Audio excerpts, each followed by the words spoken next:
So today we will learn how sound moves. Okay, I have told you that sound is a vibration of particles, right?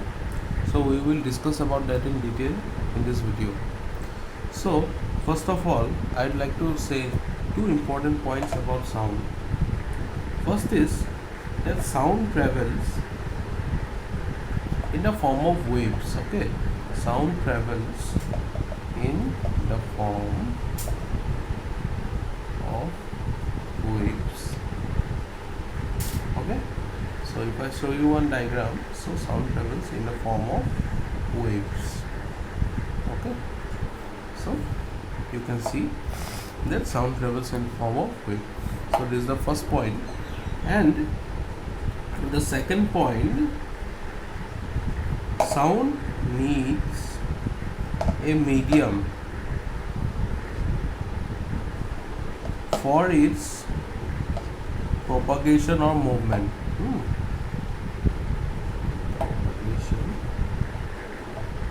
So sound needs a medium means what? It needs a certain state of matter like solid or liquid or gas, right? So it needs a medium for its movement, right? Unlike light. Now if I give you the example of light, light can also travel in vacuum. That means it does not need solid, liquid or gas or any medium, any of this medium to travel, right? It can also travel in vacuum, but sound cannot travel in vacuum. Sound always needs a medium to travel. Otherwise, if it does not have a medium, it cannot travel. That means it needs either solid, liquid or gas to travel. Okay, that means it needs a medium for its propagation. Okay. So these are two important things. Now let us try to understand compression and rarefaction. Now I told that sound is caused due to vibration. So vibration means what? Disturbance. Right?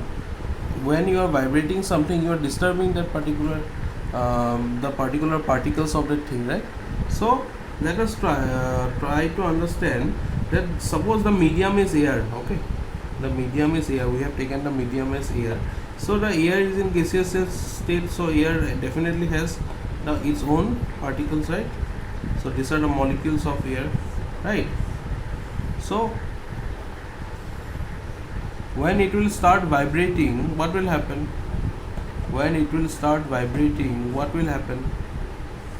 There will be disturbance, right? So when there will be disturbance, then you see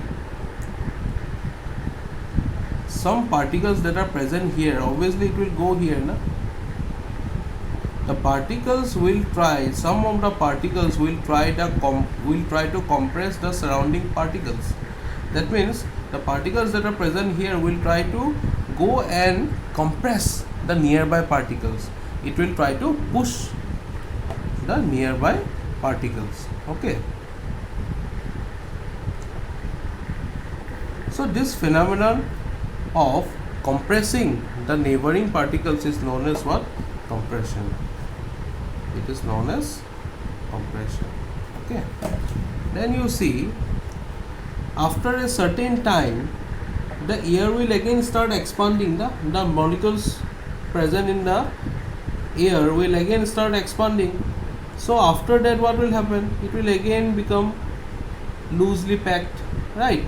First it was compressed, again it became loosely packed. So this phenomenon in which it will again become loosely packed, or in the next step it will again be loosen up. This phenomenon is known as what? Rarefaction. It is known as rarefaction. Okay. So I have tried to explain you in simple words. Okay. I hope so you can understand. So you see there is a diagram, right, in your book, that it is showing like this. Some of the particles are compressed, then again there is rarefaction, then after some time again there is compression,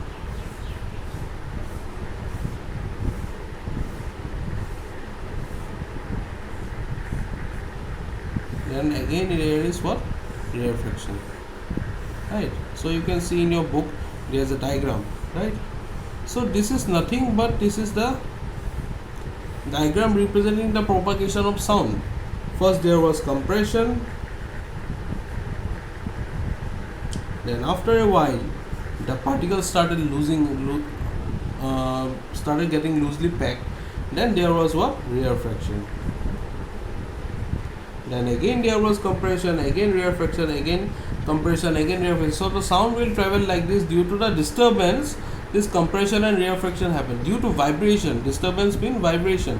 When it started vibrating, then due to the disturbance in the particles, some particles got tightly packed, which caused compression, and some particles after a while they started getting loosely packed due to rarefaction, right? So this sound is reaching to our ears due to the disturbance of these two phenomena, which is compression and rarefaction. Okay, due to compression and rarefaction, due to this disturbance only we can hear the sound. Okay, so without compression and rarefaction we cannot hear a sound. Okay, so the sound is basically due to the disturbance of the particles present in an object. Okay, that is present in a state of matter. So is it clear? I hope it is clear. If you still you have any doubt, you can ask me. Okay, thank you.